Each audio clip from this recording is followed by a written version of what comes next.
Mulai. Assalamualaikum warahmatullahi wabarakatuh. Alhamdulillah wa syukurillah wa la hawla wa la quwata illa billah. Asyhadu an la ilaha illallah wa asyhadu anna Muhammadan abduhu wa rasuluh. Allahumma salli ala Muhammad. Faqala Allah Ta'ala, a'udzu billahi minasyaitonir rajim. Ya ayyuhalladzina amanu taqullaha haqqa tuqatih wa la tamutunna illa wa antum muslimun. Alhamdulillah. Pak Haji Abdurrahman yang dimuliakan Allah, Masya Allah tadi beliau sangat banyak yang telah disampaikan beliau terkait tentang ukhuwah ribat dan ukhuwah terkait hubungan akhlak sesama ikhwan internal maupun eksternal gitu ya. Para ikhwan yang dimuliakan Allah, para ikhwan dan akhwat yang masih berada di sini, alhamdulillah. Nah, saya sebenarnya mau menyampaikan materi tentang strategi dakwah internal dan eksternal. Tapi saya lihat dalam situasi seperti ini, kita mungkin nyari materi yang ringan-ringan dulu lah. Oke. Materinya enggak juga ringan-ringan amat sih.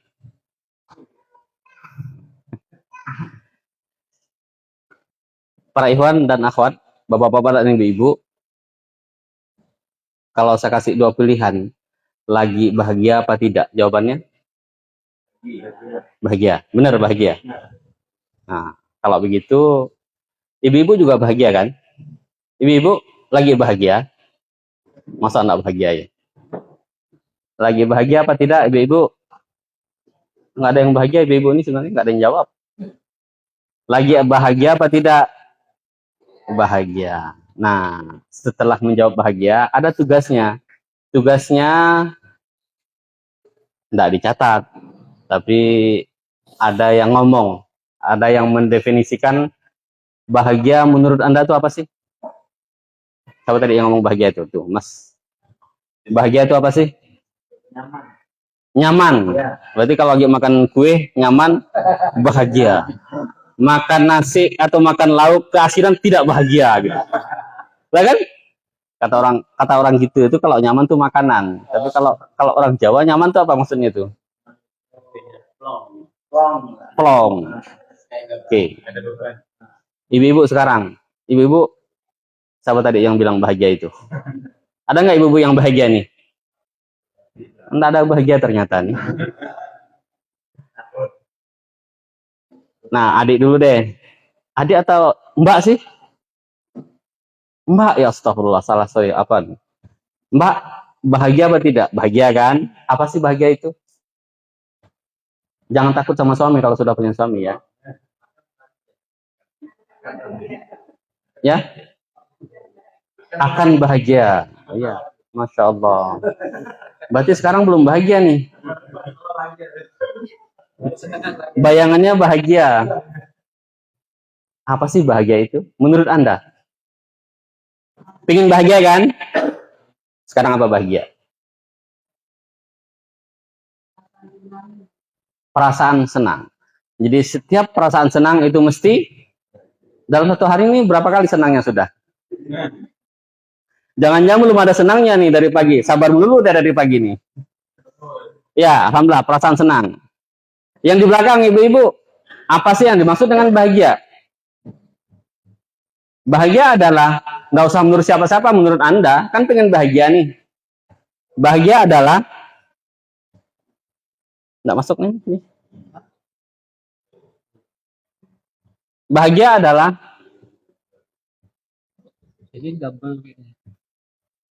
Ibu yang di belakang bahagia nggak sih? Bahagia. Terus apa bahagianya itu? Bahagia adalah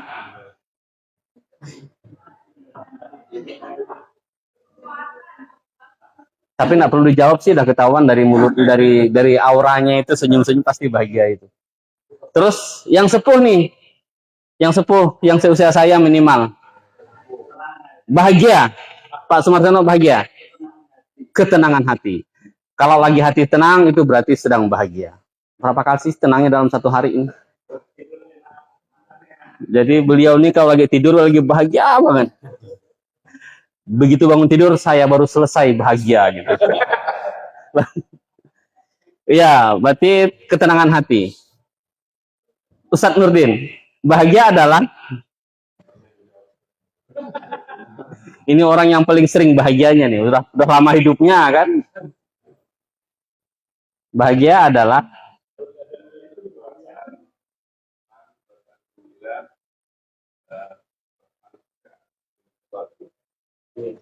perasaan senang, perasaan bahagia, perasaan suka dengan sesuatu. Ya, ada lagi yang ingin memberikan komentar lain. Bahagia adalah Ketika tidak ada masalah. ketika tidak ada masalah. Kalau begitu tidak pernah bahagia jadi. Lah, kan konsepnya manusia itu selalu ketemu masalah kan? Nggak bisa diralat itu. Ya nggak usah, biarin aja udah pokoknya.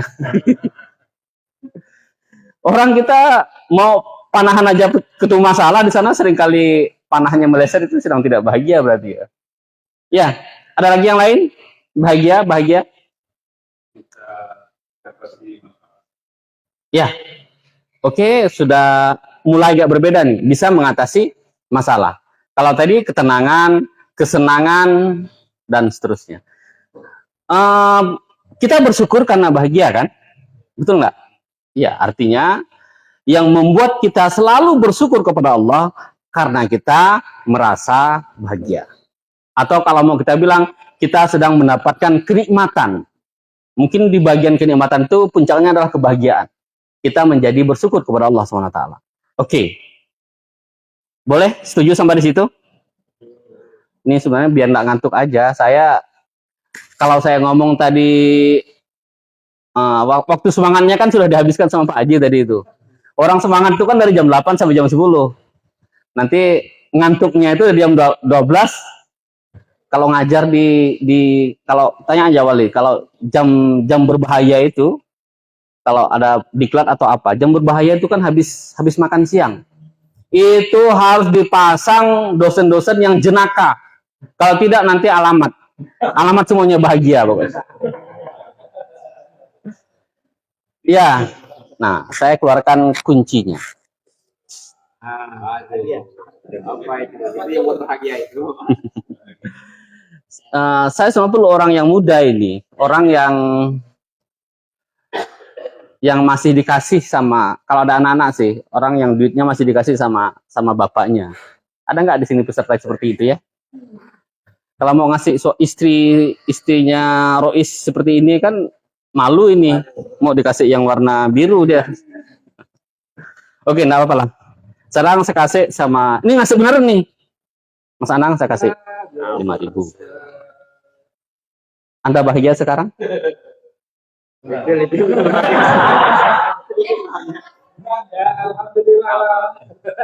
Alhamdulillah dikasih lah sama dia. Dia bilang mau dibilang tak bahagia, Ustadz ngasih. Mau bilang bahagia, masa cuma 3 nolnya? Oke, sekarang saya tambah 20.000. Ngasih beneran ini. Lebih bahagia mana sekarang? Lebih sumbernya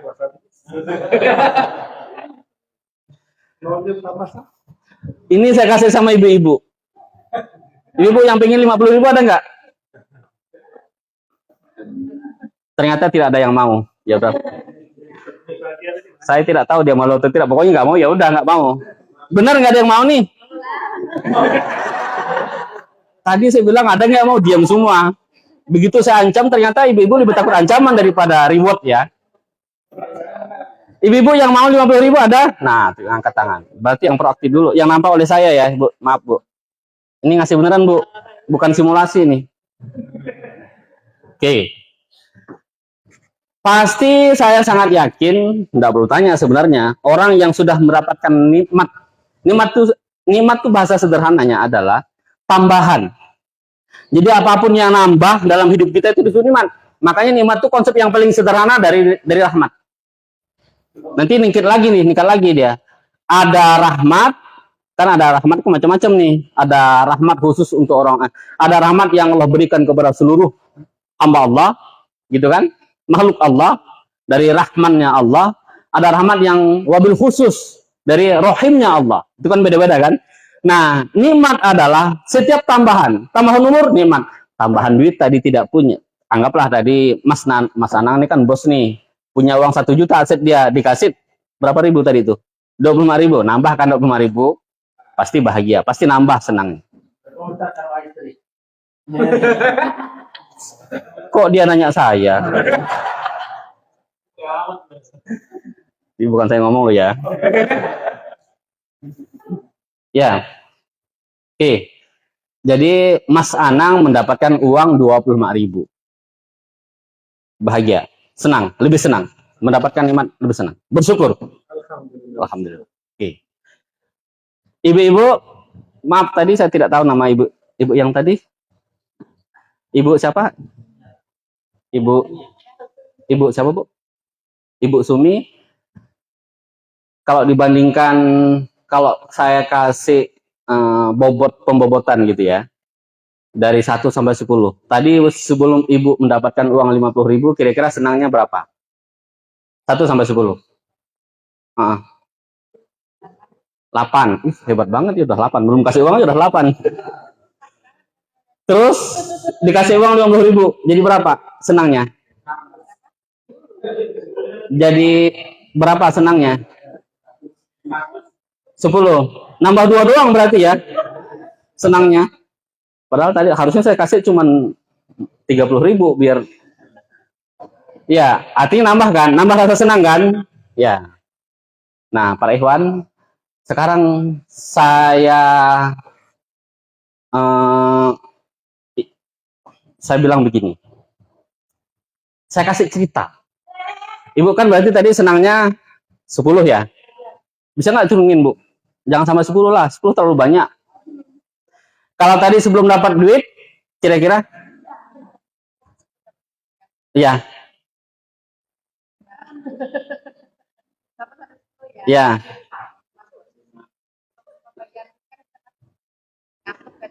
Ya.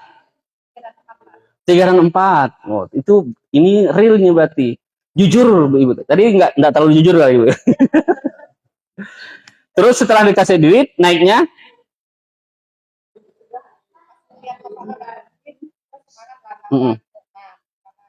Nambah 6. Dari 4 menjadi 6, anggaplah 7. Padahal duit itu hanya ada angka 5, kemudian ditulis ada nolnya 4. Ada 5 digit di situ. 15, kemudian nolnya 4. Andai kata saya kasih cerita lagi. Andai kata ibu, maaf nih, dikasih sama suami ibu 50.000. Sebenarnya padahal dia biasa ngasih 70.000. Posisi ibu senang atau kecewa? Ya? Ya jujur. Ini saya kasih cerita. Tadi kan cuma ngasih doang nih, gak ada cerita. Sekarang saya kasih cerita. Andai kata suami ibu biasanya ngasih 70.000. Sekarang dia kasih juga 50.000 kan, sama kayak saya ngasih itu. Ibu posisinya senang apa kecewa? Nah, kan udah mulai ragu dia. Padahal tadi dia senang, sekarang balik kondisi lagi. Kecewa. Kenapa kecewa? Karena latar belakangnya ibu biasa, sebenarnya itu kan sebenarnya bukan latar belakang duit sebenarnya, tapi ada pengharapan. Orang itu yang dimaksud dengan kecewa adalah orang yang nak nyampe pengharapan. Mengharapnya 70, dapatnya 50 ya nggak sampai dong. Kecewa wajar. Definisi kecewa kan begitu kan? Kenyataan tidak sesuai dengan, itu bahasa canggihnya. Kenyataan tidak sesuai dengan harapan. Oke. Itu ceritanya. Sekarang saya tambah satu cerita. Sang suami, ini agak sedih ceritanya, mencari uang dari pagi, siang, sampai sore. Dia bersungguh-sungguh untuk mendapatkan uang 70.000 karena dia biasa ngasih istrinya itu 70.000. Tetapi pada waktu ketika dia ngasih itu betul-betul sudah, anggaplah dia mungkin penjual apalah gitu kan, dia sudah bersusah payah, ternyata dapatnya 50.000.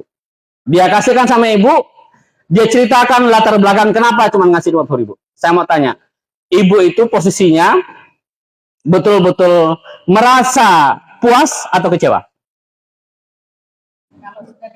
Iya, bersyukur. Kalau kalau kita kasih garis tadi itu, bobotnya berapa? Iya, bobot sukanya. Biar gampang ukurnya. Bayangkan saja, kalau suami ngasih yang penuh dengan kesungguhan, dia ceritakan segala latar belakang sehingga nggak nyampe target, dia sampaikan sama ibu,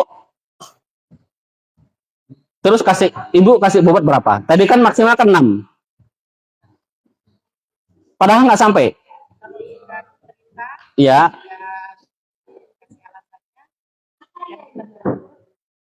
10. Kenapa 10? Kan sama-sama 50.000, Bu. Lah ini kan sama, angkanya sama loh. Angkanya sama, 55 tambah nolnya 4. Kenapa harus menjadi 10 nilainya?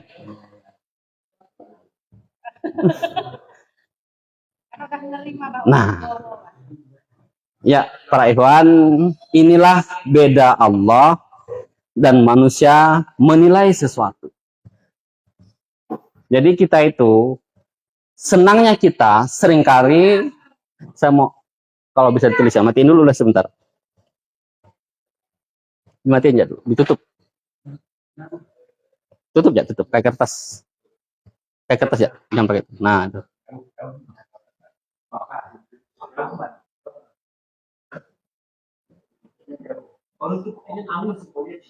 Manusia itu seringkali, makanya tadi saya bilang, dari jawaban Anda semua, jawaban kita sebenarnya sama, saya juga begitu. Dari jawaban kita semua, bahagianya kita itu selalu berorientasi hasil. Saya tadi sebenarnya mau mancing-mancing, ada nggak yang tidak berorientasi? Cuman tadi mengerucut ke Pak Nurdin. Setelah itu pun jawaban yang kedua dia. Setelah dia mikir kayaknya. Setelah Pak Nurdin mikir, padahal jawaban pertanyaannya senang, bahagia. Nah, saya coba buktikan dengan uang. Itu lebih senang lagi. Kita selalu mendefinisikan kebahagiaan itu adalah orientasi hasil. Saya mau tanya, yang ngasih hasil itu siapa sih? Kita apa Allah? Padahal itu bukan bagian kita sebenarnya. Tetapi kita selalu suka mendefinisikan itu dengan hasil. Apalagi lebih jeleknya lagi, kalau hasil adalah uang, maaf benar. Kalau hasil adalah uang, kita suka mengukur dengan digit. Dia biasa dikasih 500.000. Tiba-tiba dikasih 50.000. Itu angkanya itu mungkin antara 0 sama 1. Karena kita menghitung dengan hasil. Bahagia menurut kita adalah hasil.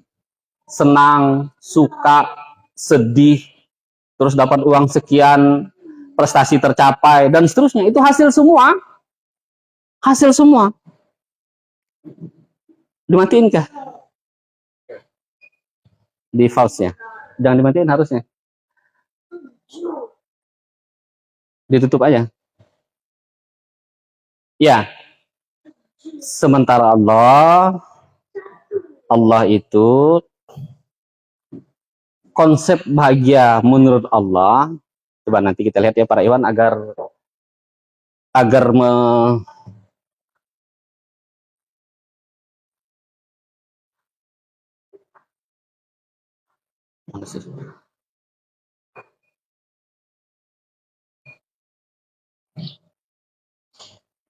mencari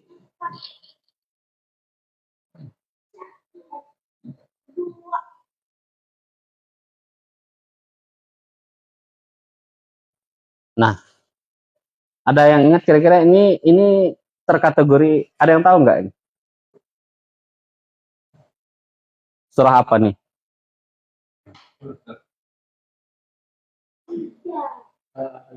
Ya, surah Al-Mu'minun. Jadi falah itu salah satu maknanya adalah bahagia. Beruntung, bahagia. Kata Allah, qad aflahal mu'minun. Coba dibuka Quran surah Al-Mu'minun 1 sampai 9 kalau tidak salah.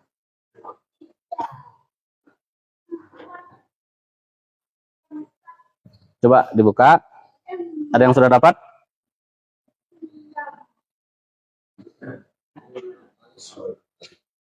Surah yang ke-23. Ada yang mau membaca? Ayat yang pertamanya dulu. Dari 1 sampai berapa ya?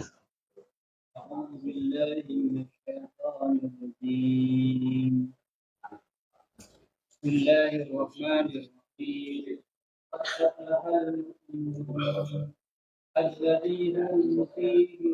الذين هم في صلاتهم خاشعون والذين هم عن اللغو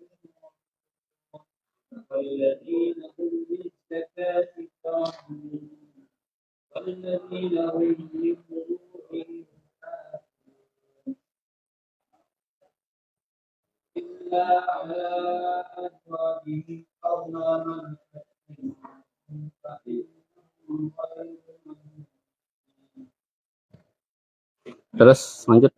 فمن ابتغى وراء ذلك فأولئك هم العادون والذين هم بأماناتهم وعهدهم راعون والذين هم على صلاتهم يحافظون. Ya, stop sampai di situ. Para ikhwan, ini proses ya.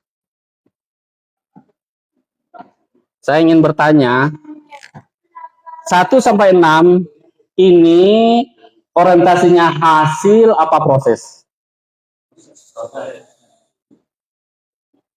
Ini hasil apa amal? Konsep Allah, bahagia adalah amal.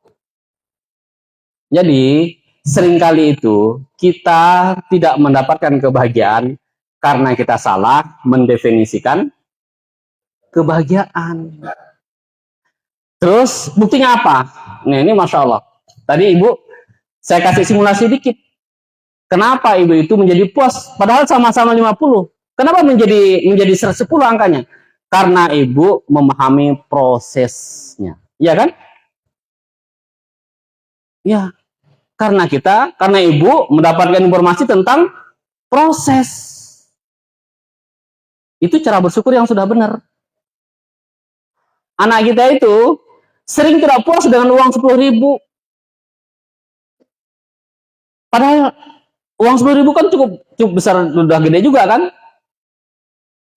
Karena memang dia tidak tahu proses untuk mendapatkan uang 10.000 itu. Tapi kalau dia memahami proses mendapatkan uang 5.000, saya sangat yakin dia merasa sangat bersyukur dengan mendapatkan uang 5.000. Kenapa? Karena ada informasi proses di situ. Allah menyebut kebahagiaan itu, Allah jelaskan kepada kita, qad aflahal mu'minun. Sungguh bahagia, beruntung, menang orang-orang yang beriman. Mana itu dia? Mereka yang melaksanakan, menunaikan amal proses. Itu Masya Allah. Nah, oke. Kita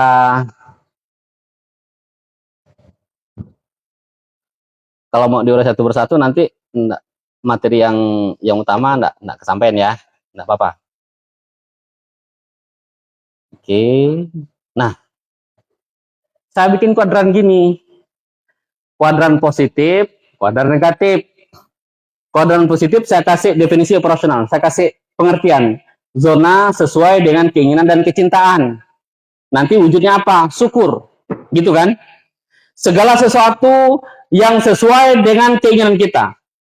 Dengan kenyataan yang kita harapkan. Maka itu mesti sesuatu yang kita itu berhubungan dengan kuadran positif gitu kan. Nanti wujudnya adalah syukur. Terus ini kuadran negatif. Zona tidak sesuai dengan keinginan kecintaan. Senjatanya adalah sabar.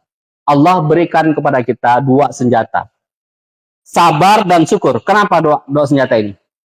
Kenapa dengan doa senjata? Ada apa dengan doa senjata ini? Ibu-ibu kenapa? Ada apa dengan doa senjata?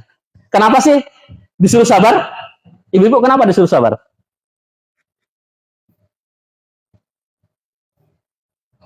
Ibu-ibu biasa bersabar kan? Kenapa disuruh sabar? Ibu, kenapa harus sabar? Sabar itu proses jadi karena kita yakin keinginan kita bakal tercapai. Ya. Saya kasih contoh. Ibu marah benar sama anak. Marah benar. Pengennya mukul benar. Tapi tak jadi mukul toh. Itu yang dipakai ilmu sabar apa ilmu syukur? Kenapa nggak jadi mukul? Terus kenapa? Apalagi kira-kira alasannya kenapa nggak jadi mukul? Mukul bisa dosa nggak? Ya. Sabar itu para ikhwan adalah senjata yang mempertahankan kita tetap berada dalam zona kebaikan. Itu sabar. Kenapa? Karena ada dalam hati kita yang harus kita tahan.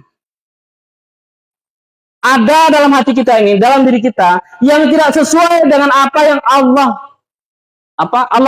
tuntunkan kepada kita. Tidak sesuai. Karena kita ingin tetap berada di jalan Allah, maka kita sabar. Makanya orang yang sabar itu membuat dia tetap berada dalam garis kebenaran. Itu kan zonanya kan jelas, tidak sesuai dengan kenyataan kok. Nah, pertanyaan saya, ini hal yang kita alami dari kemarin sampai sekarang. Jujur loh ya. Ini ibu di sini duduk, bapak-bapak nih, para ikhwan. Dari kemarin amanah nih dari berangkatnya sampai duduk sampai sekarang nih, bukan sampai nanti. Itu lebih banyak sabarnya apa syukurnya? Kenapa sih kok lebih banyak sabarnya? Sebutkan saja hal-hal yang tidak enak dalam taklim ini. Duduk, ngantuk, lapar. Ibu, apa bu? Menghabiskan waktu. Jujur aja bu, nggak ada yang larang. Ibu, kenapa bu? Mbak, kenapa sabar? Sabar apa syukur sih? Oke, ini udah mantep nih. Sabarnya kenapa? Sabarnya kan karena menghabiskan waktu dan terus bersyukurnya di sini kita sama-sama mendapat. Masya Allah. Oke, sama-sama jawaban syukurnya nanti bu ya. Nanti sabar dulu. Ibu, sabar apa syukur? Kenapa harus sabar? Apanya yang ingin ditahan? Letih, udah letih kok disuruh duduk gitu ya. Ibu, Bu Wati, sabar? Kenapa sabar bu? Apanya yang ingin ditahan? Hari Ahad kok disuruh duduk di sini gitu. Ibu, kenapa harus sabar? Jangan-jangan dipaksa suami kali duduk di sini. Ngantuk. Mbak apa ibu nih? Ibu, kenapa harus sabar? Ibu tadi sudah mengasih. Nah, para ikhwan, bapak-bapak, kenapa harus sabar? Andi, kenapa harus sabar? Mana Andi?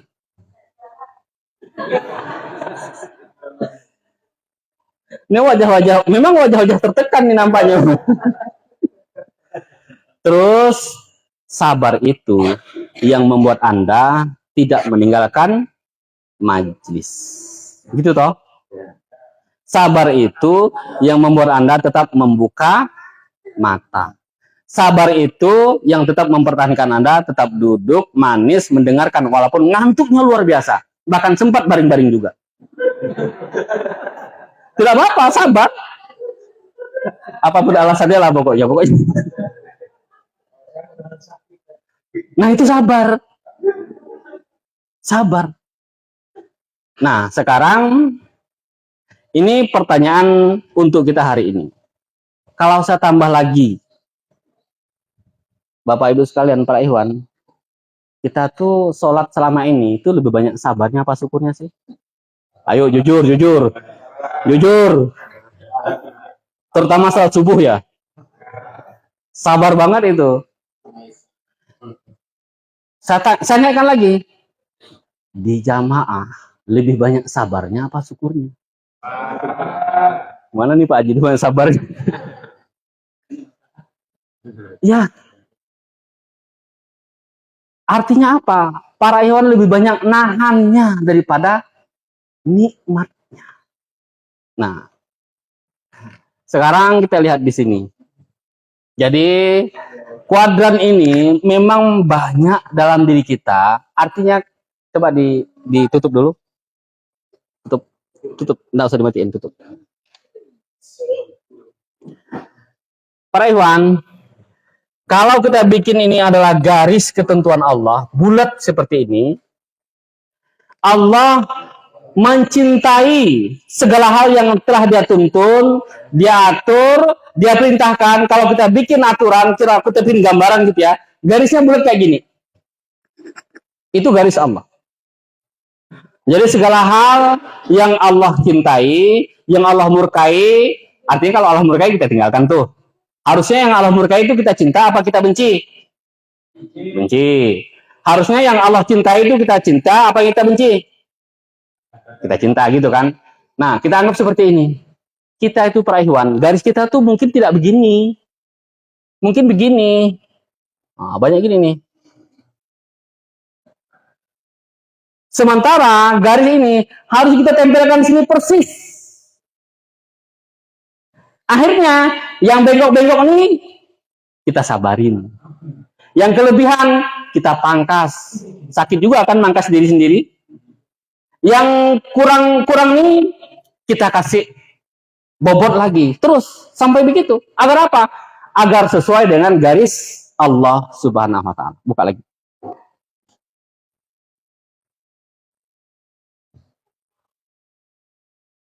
Nah, oleh karena itu para ikhwan, selama kita merasakan sabar, sebenarnya kita masih belum dapat sampai pada puncak kenikmatan kebahagiaan. Ridho kepada Allah. Ridho itu sebenarnya puncak dari kebahagiaan yang kita miliki kepada Allah.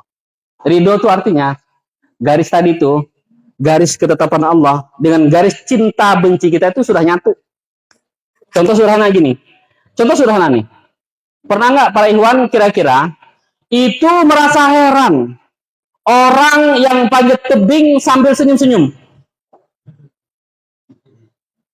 Dia ngeluarkan duit, bahkan bisa sampai jutaan tuh kan, mau sampai panjat gunung itu, bahkan sampai risikonya nyawa kan, seperti itu. Tapi dia mengerjakan dengan sukarela, dengan senang suka hati. Apa pernah nggak kita merasa heran, kok bisa sih dia gitu? Nah gitu tuh. Kira-kira kita itu kecintaan kita kepada Allah, rasa benci dan cinta itu ya, semua hal yang dibenci oleh Allah betul-betul memang sudah sejalan dengan kebencian kita. Apapun yang Allah benci, mesti kita benci. Apapun yang Allah cinta, mesti kita cinta. Itu orang sudah ridho. Tingkatan tertinggi seperti itu. Nah, para ikhwan, kalau sudah begitu, memang kita jatuhnya di kuadran syukur sudah. Kalau ditanya, kenapa kamu? Kalau ditanya umpamanya apa? Sholat. Aduh Ustadz, nikmat betul sholat. Saya sedikit pun tidak merasa tertekan, terbebani dengan sholat. Memang itu langka di kalangan kita. Kita mendapatkan informasi itu hanya dalam tarikh. Keimanan level para sahabat dahulu. Saking mereka mendalami sholat, merasa nikmatnya interaksi dengan Allah. Wajar sih kok, wajar sebenarnya. Bayangkan, Allah yang maha agung, Allah yang maha segalanya, kemudian Allah kasih jalur interaksi dengan dia. Pakai sholat, masa tak bahagia? Para sahabat itu merasakan nikmat betul sholat itu. Tidak ada lagi, bahkan mereka itu kan sampai susah beranjak dari masjid. Kan pada masa Umar tuh kan sampai ada yang dipukul oleh Umar karena nggak beranjak-anjak. Nikmatnya beribadah di masjid. Mereka taklumnya itu sampai ada turun ayat yang apabila dipindahkan berdiri. Kalau dipindahkan duduk. Kenapa demikian? Karena sahabat itu betul-betul mereka tak ingin berpisah dari majelisnya Rasul. Saking nikmatnya dengan apa yang Allah tetapkan, apa yang Allah gariskan, apa yang Rasul contohkan. Nah, jadi para hamba Allah sekalian, oleh karenanya, kalau kita itu banyak sabar, artinya banyak dalam hati kita, yang memang itu belum sejalan dengan kecintaan Allah, kemurkaan Allah. Tandanya itu.